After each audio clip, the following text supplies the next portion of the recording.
Hey guys, welcome to the show. And in today's episode, I have a very special guest. His name is Bion Wong. And at the age, even before, he attained the age of 21, before enrolling into the NUS School of Computing, he came into financial advising field. And at the age of 23, he achieved his MDRT, Million Dollar Round Table.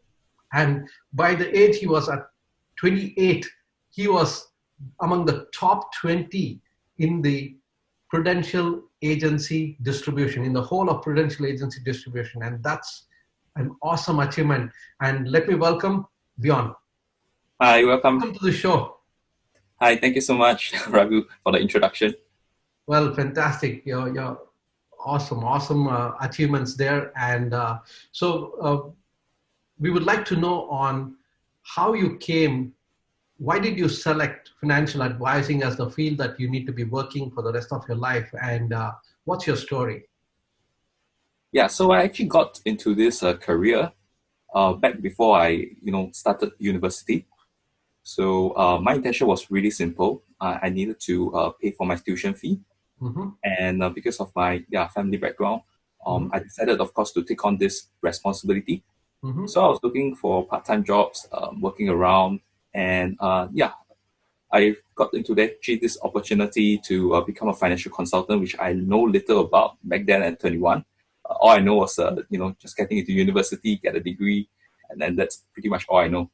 Yeah, so it was an interesting journey, and I just entered to the industry with open mind, purely, of course, being attracted by my director, who was, interviewing me at that point in time, telling me about his stories, how he actually managed to clear and pay for his tuition fee, even when he was studying as undergraduate. So that really inspired me. Wow, awesome. At such a young age, you came into this field. So, what was going on in your mind? When in 2 years' time of entering to the field, you achieved MDRT. So, how did you do that? Okay, so to be honest, at the beginning, I didn't really think a lot about the industry. Actually, there were even thoughts of wanting to quit. First, again, school started. I couldn't juggle both, at one. So what happened to me was I realized that, hey, study is not working out for me. Not that, of course, I didn't want to continue, but it's just the field of study wasn't something that I wished to pursue. So that led me, of course, with the only option here, which is to pursue my career as a financial advisor. So at that point in time, I mean, since my other peers were studying, and of course they were all looking forward to graduating, I thought, of course, there was a time, I should say, maybe if in my words, deadline, that I kind of have to prove myself for going to this decision to go full time. And the journey was not easy. I mean, I faced a lot, of course, like most advisors, rejections, how to prospect, people such as myself who is young.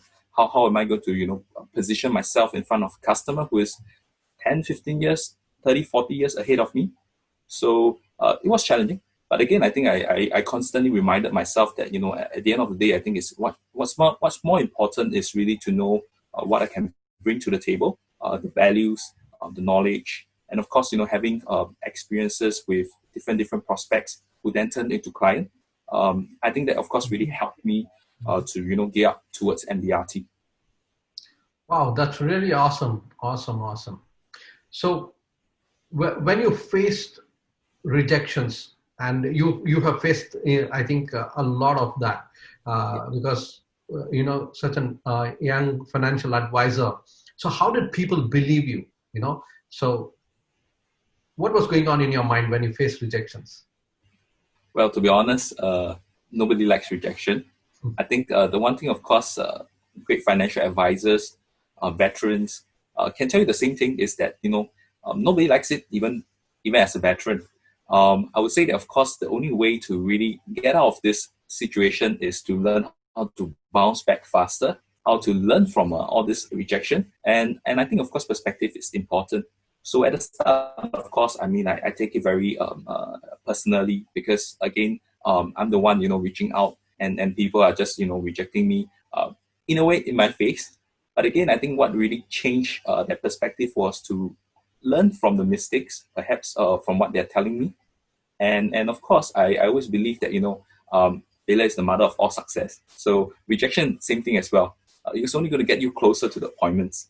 Yeah. So with that belief, I think that really helped me to look at rejection in a healthier manner and really just focus on what's important, which is to reach out to other people. So I think, of course, in terms of value adding, um, it's important, of course, to let your customers, your prospect know not just what you have to offer, but really where are you coming from.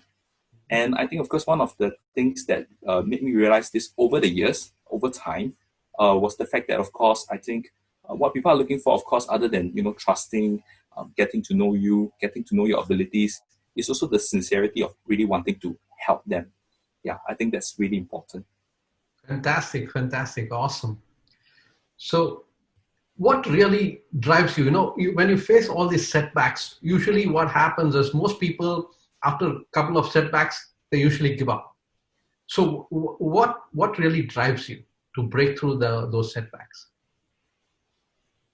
Okay, um, I I can't really think of any, but if you ask me, what really helped me was like I was saying, really keeping focus on what was I here for. Mhm. Um, so I mean, I talk about, of course, how I started this journey and why I started this journey. One important thing, of course, I always held on to was really understanding, what I want to do for my career and in my career. And that was really, of course, trying to value add people and trying to impact the community with the knowledge that I have. So, Mhm. of course, I mean, going through rejection, yes, I mean, there'll be times, honestly, I mean, I just want to stay away from prospecting and just do everything else that is a lot easier. Maybe become a new product or trying to find out more on financial planning. But we all know, I mean, when you're out of option, we are out of prospects, we have to really continue doing what we are doing. And Yeah. I think that's important to realize that. Yeah. So, since now, how many years have you been into financial advising? It's actually coming 10 years this Mhm. July. Yeah. Wow, a decade. That's fantastic. A decade of outstanding, performance and impacting people's lives. That's really awesome. Thank you so much. Thank you so much. So, what have you been doing during this crisis period, during this lockdown? Okay, during this crisis, I guess it's honestly a bit difficult for people like myself to adjust to, Hmm. because of course I've been in social media, but I always kept the sharing limited because again, of course, I didn't really want people to be too aware of really what's happening because again, there are always the positive and the negative. Hmm. People who celebrate the things that you have achieved, who feel happy with you, but those, of course, who keep telling you, hey, this content is overrated. This is too much. So again, of course, I mean, honestly, outside of work, I just really like to just spend time with loved ones. So I tend to keep my social media, pretty private. So once this whole situation really forces me to go online, it was really difficult to adjust. Like many people, I do, of course, also have feel uncomfortable in front of camera. Whether am I talking, professionally? Yeah. Is my sentence making sense? Things like that. And I think, of course, it's important that over time, throughout this period, I got thinking, of course, about learning how to reframe my mind. I should say, Hmm. other than learning new skills, is really learning how to change my perspective and moving along with the times as well. Wow, fantastic, fantastic. So, what's your vision for the future? Your personal vision for the future? Right now, I mean, I've actually moved into the management Hmm. where I'm recruiting and really grooming new agents. One important thing, of course, that I always envision is to really um, bring forth this value that I hold dearly, which is, of course, to um, do something, have a career, a meaningful, purposeful career that you can impact community, that Hmm. you can really pass on, the education to the next generation, and so on and so forth. leaving behind footprints and legacy as well, hopefully. Yeah, that people can truly live up, the culture of sharing good things. Yeah, simply. Fantastic. So when you said you have moved into the management, what does that mean? Are you still doing your personal financial advising, or you're just recruiting and building a team? Yes, most of my time actually is all tuned to my new guys. I really dedicate my time to them. I still service existing customers. Mhm. Of course, if there are business referrals, prospecting, I'll still of course service these new customers. But I would say 80% of my time is really into imparting my knowledge, helping my guys to really be rooted and then you have to have a strong foundation simply. Wow, fantastic. So you're creating a lot more MDRT achievers, and to do it with integrity and make a big difference. Yes, yeah. Fantastic, fantastic.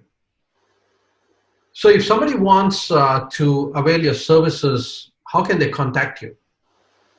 Oh, I'm actually available on my Facebook, LinkedIn, and of course, some of my customers will know when I continuously ask them for referral.